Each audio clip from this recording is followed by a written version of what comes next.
From the story of a Hard Rock hotel that collapsed during construction to a massive dam that burst in the 1970s, it's time for another part in our Construction Mistakes series. In today's last project, we'll uncover how a single engineering mistake led to the deaths of 114 people. To be a bit more specific, we'll explain why 3 pairs of nuts are the cause of the most tragic engineering mistake in the history of the United States.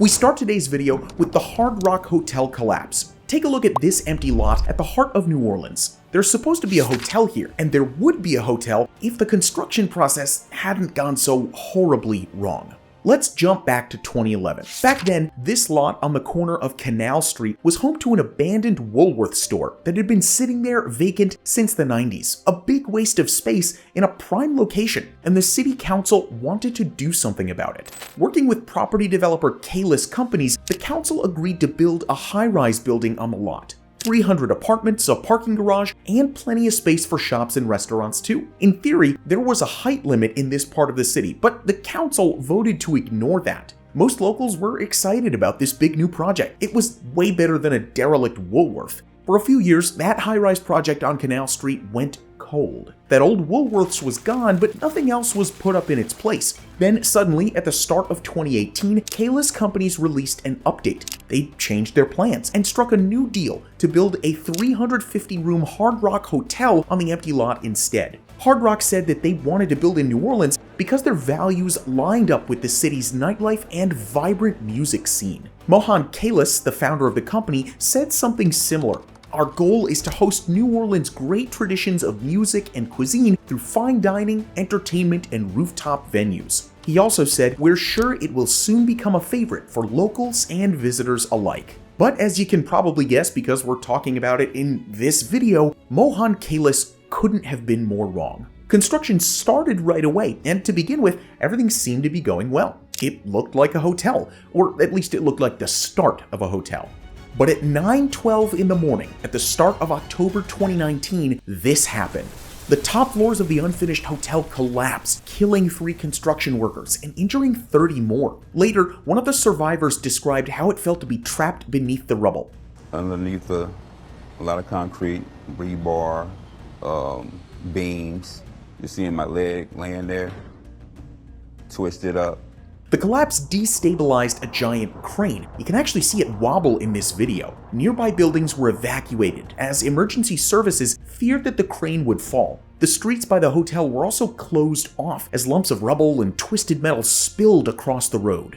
The scene was so drastic that Thornton Tomasetti, a contractor who helped to assess the Twin Towers immediately after 9/11, was brought in to secure the site. Luckily, nobody else was killed, but people started to ask the question, how could all of this happen? A video came out supposedly filmed by one of the site's construction workers just a couple of days before the collapse. The video shows dozens of feeble support beams, with somebody saying, "It's gonna break. Look at this one." You can literally see that some of the beams are bending out of shape, and you can see that too in this footage of the roof's collapse. Straight after the collapse, a couple of specialist engineers were asked to look at the site. One of them worked out that the beams supporting the 16th floor were 300% overstressed. They were like 300% overstressed, based on my calculations. It's still the engineer's responsibility to design a safe structure. Another said that a collapse was waiting to happen. But why were such weak support beams used in the first place? The story admittedly gets a little bit murky here, but it seems like they wanted to have higher ceilings in the penthouse rooms. The construction team couldn't make the hotel taller, not without breaking a pre-agreed height limit, so they used a different trick. They somehow had to gain space. So to achieve that, they reduced the width of some important support beams in the 16th and 17th floors, 2 floors just below the penthouse. With less width, these beams were now weaker. They could have compensated for this by adding enough vertical beams, but they didn't. Ultimately, the beams in the 16th and 17th floor just weren't strong enough at the end of the day, especially when you take a look at the heavy piles of materials up on the concrete roof. They even lifted a swimming pool up there just a couple of hours before the roof gave way. Somebody should have spotted this mistake. And maybe they would have if the building inspector in charge of the site had actually bothered to turn up.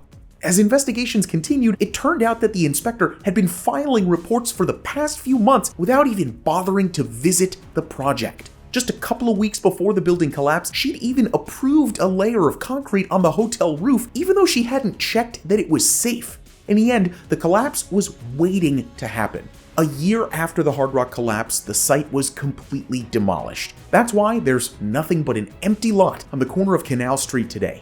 A series of mistakes, a devastating collapse, and this lot is all that's left. Another collapse waiting to happen. Let's examine the Surfside condo in Florida. It came crashing down in 2021 after multiple warnings of major structural damage from experts. And this past March, investigators identified potential structural failures in the Champlain Tower's pool deck and supporting columns as top issues. This overview we're looking at from today's sponsor is based on nearly 50 articles Ground News found covering these new findings, coming mostly from highly factual sources, which you can sort by to find reliable information more quickly, letting you compare coverage from more factual outlets against less. For example, this article from the Associated Press highlights the support columns in the garage as the root cause of the collapse, while this mixed factuality source provides less context on the cause of the failure, keeping the report more vague.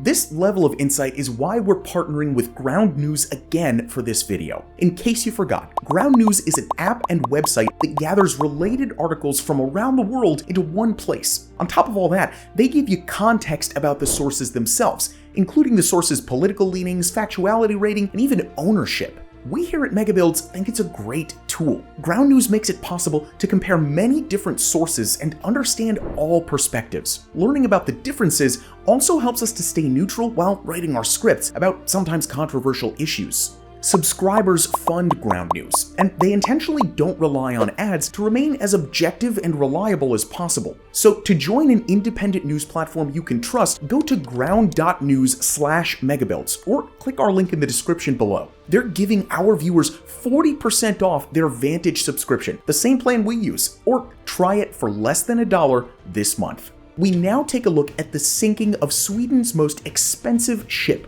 called the Vasa. For this one, we need to go back a few years, a few centuries actually, to August 1628. The King of Sweden ordered the construction of a brand new warship, the Vasa, a glorious vessel that was larger and more powerful than any other ship in the world at the time.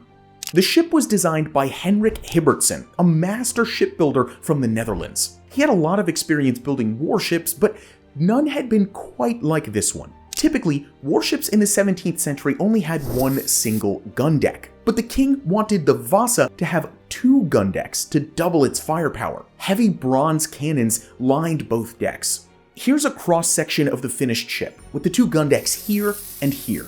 When it was finally finished, the Vasa was a sight to behold. No one in the world had ever seen anything like it. On the day of its maiden voyage, thousands of people gathered in Stockholm. But when the ship was lowered into the water, something quite embarrassing happened. Within 5 minutes, when the Vasa hadn't even left the harbor, it started to sink. The extra gun deck made the ship too heavy, and when it was struck by a gust of wind, the entire vessel started to tilt to one side. Now the weight of those cannons tilted it even further. Then water poured in through the open gun ports, flooding the decks below. The ship sank so fast that a lot of people didn't manage to get out. Not just sailors and soldiers, but also their families, who had been invited along to enjoy this maiden ride. Of the 150 people on board, 30 drowned, all in full sight of that gathered crowd. All those thousands of people who'd come down to the docks to witness this amazing ship.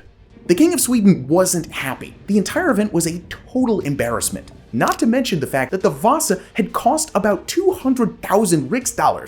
That was 5% of the country's GDP at the time. Next up, we take a look at the Teton Dam Disaster.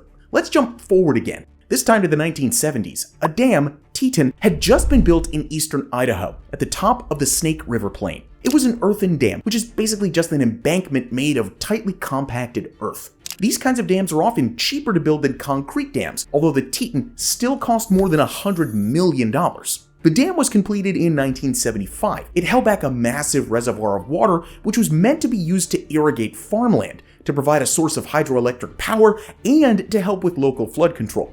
Unfortunately, less than a year in, everything started to go wrong. First, a leak appeared. You can actually see it here, brownish water running down the face of the dam. A bulldozer was sent to seal it up. That's this dot right here. But they didn't get there fast enough. The leak got bigger and bigger and bigger, and an urgent evacuation order was sent to the people living in the valley below. That's when one side of the Teton Dam collapsed. A wall of water forced its way through, pouring from the reservoir behind. This wall of water was 20 times more powerful than the water at Niagara Falls. According to one eyewitness, it just took your breath and you wondered what's going to happen downstream. The people in the valley had 20 minutes to get to higher ground, and thankfully most of them made it. But 11 people were still killed by the water, plus 16,000 animals. It also washed away buildings in Sugar City and Rexburg, causing $2 billion worth of damage and leaving thousands of people homeless, all in the blink of an eye. The Teton collapse wasn't down to just one construction mistake. It was down to a great big pile of them. First of all, the dam was built on unstable land. In the last few years before the dam was set up, there had been 5 different earthquakes in the area. This was pointed out by geologists early on, but a proper review was never carried out. The dam was just built instead. While building the dam, the team also found some fissures and caves in the surrounding area, which had the potential to destabilize the dam. Again, some experts warned the team, but they pushed on anyway, filling the caves with grout made from sand and cement. Now, as for the dam itself, it was built from a type of local soil called loess. Loess isn't actually waterproof, so it was always likely to leak. And when you put all these different things together, an unstable area full of holes and caves with a leaky dam, it's no wonder Teton collapsed. A panel of experts ended up placing the blame on the engineers, rather than the federal agency who oversaw the construction of the dam. But the government still ended up paying claims to people who lost their homes to the flood. In total, they paid out more than $300 million. That's 3 times more than the dam cost to build in the first place. An expensive mistake, to say the very least. And last but not least, it's time for the worst construction mistake that America has ever seen: the Hyatt Regency walkway collapse. Of all the events we've discussed so far, this one was surely the most devastating. And all of this can be traced back to one single mistake. So let's take a look at what happened here.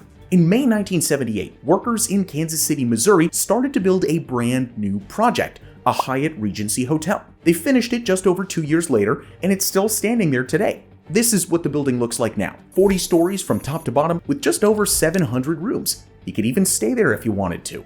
From looking at these pictures, you might not guess it, but the construction process in the 1970s was all a little bit rushed, shall we say. An article in the local Kansas City Star summed it up. This was an era of high unemployment, inflation, and double-digit interest rates. All those factors added pressure on builders to win contracts and complete projects swiftly. Things started to go wrong at the Hyatt Regency Hotel in January 1979. And it's centered around the hotel's atrium, a large, impressive multi-story space with 3 elevated walkways hanging down from the ceiling above. To be even more specific, it's centered around a pair of nuts that held these walkways in place. These ones right here. So you might be asking, what exactly happened here? To explain this, we created a simple 3D model of the atrium. In the original designs, Jack D. Gillum and Associates, a respected engineering firm, had planned to support the 4th-story walkway and the 2nd-story walkway from the same pair of 1.25-inch diameter steel hanger rods. The designs looked like this. The 4th-story walkway would be secured halfway down the hanger rods and held in place by those nuts we saw a second ago. The 2nd-story walkway would be secured at the bottom, held in place by a second set of nuts. But when these plans were sent off to Haven Steel Company, the fabricators who'd actually be making the steel rods, they weren't convinced by the design. To get the top set of nuts into position, almost half the length of the steel rods would need to be threaded versus unthreaded. Otherwise, there wouldn't be a way to screw the nuts all the way up. This long length of thread would A, be hard for the fabricators to make, and B, be easy for the construction team to scuff and damage while setting the hanger rods up. So the fabricators suggested a new design using 2 pairs of hanger rods instead of 1. The 4th-story walkway would be suspended by the first pair of hanger rods. Then a second pair of hanger rods would hang down from that walkway, secured by yet another set of nuts, with the 2nd-story walkway at the bottom. Now, this design required a lot less threading, just a little bit at the top and bottom of each rod, and that's why the fabricators suggested it in the first place. And at first glance, this new design looks pretty similar. Do you have any idea what the problem is with the new design? Let us know in the comments below before you finish watching the video. There is a crucial difference between them. In the original design, each set of nuts was only supporting the weight of one walkway. But in the new design, this set of nuts was supporting the weight of both walkways at the same time. So they had to carry double the load. And that was the crucial mistake in all of this. Unfortunately, this didn't occur to the fabricators, and when the designs were sent back to the engineers at Jack D. Gillam and Associates, they didn't properly check them. Everyone involved was still in a rush to finish the building as fast as possible, so the new designs were quickly approved without anyone giving them much thought. The hanger rods were manufactured, the walkways were put into place, and the entire hotel officially opened in July 1980. The fabricators at Haven Steel Company and the engineers at Jack D. Gillam and Associates went off to work on other projects. They stopped thinking about the Hyatt Regency Kansas City, but everything changed a year later, in July 1981. On a Friday evening, more than 1,000 people gathered in the hotel's impressive atrium for a tea dance. At 7:05, there were 40 people on the second-story walkway and another 20 people on the fourth-story walkway, all of them happily chatting and sipping their drinks. But remember how this set of nuts was now supporting the weight of both walkways? And by the way, each separate walkway had a weight of around 29 tons. On top of that, 60 people were standing on them. It was more than 3 times the weight that those nuts were able to bear. They snapped with a sound like a gunshot, and then both of the walkways fell down from the ceiling, crashing onto the crowded lobby floor. Tons of steel and glass and concrete, 114 people were killed, while another 216 were injured. And all because no one had properly checked those updated designs from the fabricators. Jack D. Gillam, the head engineer, lost his license after the disaster. He wasn't the only person at fault, but he later said, As an engineer of record, you take the full responsibility, and that's what I did. He also remembered how it felt on the day when it happened. I just was dumbfounded. I mean, it was just like something hitting you in as hard as it can in your stomach. Gillam didn't mean for the mistake to happen. He's had to live with the guilt ever since. But that's what can happen when projects are rushed and designs aren't properly checked. After the Hyatt Regency walkway collapse, construction changed forever. Better chains of review were introduced, with much more care being put into every project. These walkways became an important case study for engineering students all around the world. But even today, mistakes still happen, like that hard rock collapse we saw earlier. At the end of the day, engineers have a lot of responsibility, often more than one might think. Their decisions shape the world we live in, from the buildings we inhabit to the infrastructure we rely on daily. And the construction mistakes in this video are a reminder of that. We hope you guys enjoyed this video, and if you did, we'd really appreciate it a lot if you'd subscribe to MegaBuilds. Also, we wanted to ask if you would want to have a 7th part of this construction mistakes series. Let us know down below. I honestly can't believe we've gotten to 6 already. Feels like we just made the first one. As always, thank you so much for watching, and we'll see you in the next video.